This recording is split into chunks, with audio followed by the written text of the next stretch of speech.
What up, YouTube, man? We back for another review, man, and this one's to that Eminem music to get molded by. And I'm not prepared to say that this album is trash, but I'm not here to tell you that it's good either. You feel me? There are a few songs within this that captured my attention that I will keep on my playlist and all that, man. But let's keep it 100 in the grand scheme of music. Not just because he's Eminem, who's created a lot of great quality music that people deem he's one of the greatest of all time to do it and such. Not just because of that will we say that this is disappointing, but in the grand scheme of where music is, where there's better MCs out there doing way better music than this, and they don't have anywhere near the name that Eminem has, you dig? Yes, sure, when you look at the typical music industry guys that's getting promoted out here and such, man, you look at them and say, oh, Eminem is doing so much better than that, but we should hold Eminem to a higher level. You dig? Like, you can't compare Eminem to what Lil Uzi Vert or anybody of that nature is doing in the game. It's apples and oranges. So when you compare Eminem to somebody, you should compare him to some of the best. But let's go ahead and break down this project, man. Well, this is inspired by an Alfred Hitchcock album that you can go ahead and listen to. It's on YouTube. Well, I'm saying that it's inspired by it rather loosely because the project is nothing more than an orchestra playing ominous tones that you would hear in a horror movie with Hitchcock saying things from time to time on that joint, you did. It's nothing really amazing to be inspiring for a whole album, and that's why you can really listen to this and see that there's no core concept. There's nothing that he's honestly trying to tie all these songs together to say. It's more of just these are the best songs that he got at the time, all put onto this joint that he was listening to, that he was inspired by. That's all this project is. But let me give you the good from this project, man. There's really two songs out of this 18-track project, man, that I actually did enjoy. And the first one being Premonition, where Premonition was the actual intro of the project. I love the production. I love the flow that he delivered on top of it. And what he's talking about is some pretty deep stuff, where the basic concept is how you cannot please everybody, and he's learned this the hard way, because when he's breaking it down, like, all my haters is taking me in one way and all of my fans is taking me in another. So he's pretty much listening to what everybody has to say about his project, and it's not taking him anywhere. Everybody's going back and forth in different directions. As his critics would say, that yes, he can rap, he got a lot of skills, but he's not saying anything. But yet when he drops the Revival album that he feels as though he's saying the most, it was deemed a flop and no one ever liked it, and it was pretty much whack, which it was. Let's not lie about that. And this is a key lesson that individuals need to learn. One, you can't please everybody. It's impossible. When you begin to try to please everybody with your music, then you're automatically going to fall off. You have to understand the fact that you are the creator.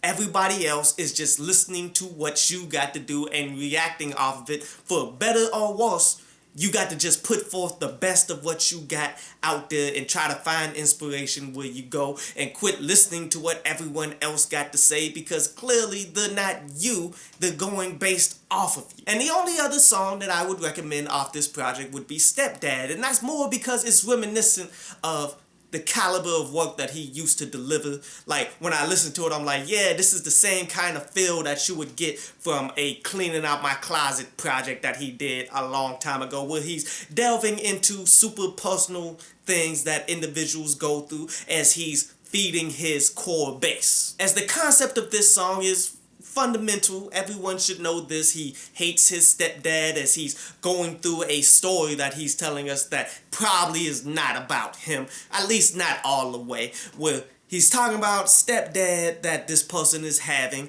that's beating up the kid because he just doesn't like him. Two, killed his dog, really just rubbed him completely the wrong way, but held him under the thumb because he's the adult in all of this. But yet eventually he grows up to beat the life out of his stepfather, and he's just a young, angry individual. And you know, Back in the day when I was listening to things of this nature, I was looking at the arts of it, not so much the message of how terrible it is. But let's keep it 100. This is a pretty terrible message of a song, but yet it's still a dope song, and this is what you come to expect from Eminem. As far as songs go that I actually want to continue to enjoy, that I'm gonna keep on my playlist, that's it, man. The rest of the songs, I got a bunch of issues with the caliber of it, but I'm not saying that the rest of the project cannot be listened to, because you're always going to get punchlines here and there that you're not expecting from Eminem, and he's doing that flawlessly on this joint, man. Like, some of my favorite lines was,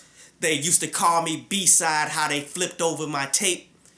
And B-side being the flip side of the old tapes. For those of you who don't know what a tape is, a tape used to go on the tape deck. One side of the tape was the A side, the other side was the B side. In order to listen to the B side, you had to listen to the A side all the way through, then take the tape out, flip it, and then put the B-side in and listen to that all the way too. But that's the wordplay that he's delivering in this ball, on how people flipped out about his music, just like how you gotta flip the tape to get to the B-side that he would be named as the B-side. Little bars like, I'm as fly as your zipper, as zipper is also known as a fly. How he said, if you diss me, I'm coming after you like V, as in the alphabet, the letter U, V comes after that, but he meant it in terms of, if you mess with me, I will come see you. How he said, you ain't got no hitters. It's like you're pitching a shutout, where hitters are people that you call up to shoot or fight people and all of that, because that's what they do. And he's saying, you ain't got those, just like in baseball, how a pitcher can make all of the batters just miss. How he said, I'm on my petty shit, but I ain't painting toes, where petty is also known as a pedicure.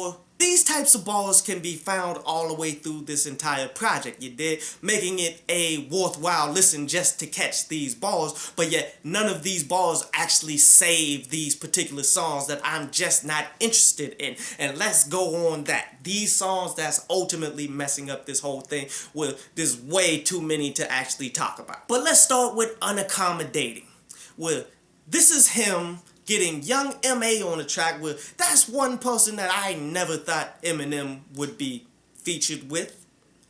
But it is what it is, as the production was lackluster, everything being said that it wasn't all that great, even though he did touch on how he's saying that he's done with Machine Gun Kelly in his battle that he had with him, quote unquote. And speaking of people I didn't think that he would be featured with ever, he got a song on this with Juice WRLD, with that's Godzilla. And here's the thing about these features, you dig? See, Juice WRLD is signed to who? Interscope. Just like Eminem is signed to who? Interscope. Interscope is coming to M, telling him, these are the next people that we need to get put out there. So if you could feature them on your songs, then we can get extra promotion and whatever. And this ain't the only time that the labels is coming telling Eminem how to make his project. And you got to realize how stupid that is. These people who wear suits that never made quality music in their life is trying to tell Eminem what he needs to do in order to sell music and how he needs to make the proper music or whatever. Like, that's insulting. But you see more of this in songs like These Kinds of Nights that got Ed Sheeran on it, even though it's not known as a single yet. If this album picks up steam, or if they decide to continue to invest in it to promote it, I can all but guarantee that will probably become a single, because the vibe that's on it is the same kinds of vibes that he had in earlier singles that he clearly told everyone the record labels told him to do it, like How My Name Is. The real Slim Shady, Without Me, songs that he's really just wilding out with nothing to say. It's just this one doesn't really have the pop reference disses and all of that, but it has the same essence of it. And the last song I want to talk about happens to be an actual single that he released off of this joint, and it's that Darkness, where this is Eminem making a metaphor about himself being depressed and things of that nature. And he's making the comparison to the guy who shot up Vegas a little whiles ago that everyone should really remember, you dig? And it comes off as more like all of these people who's doing these shootings and all that have some actual issues that they're going through.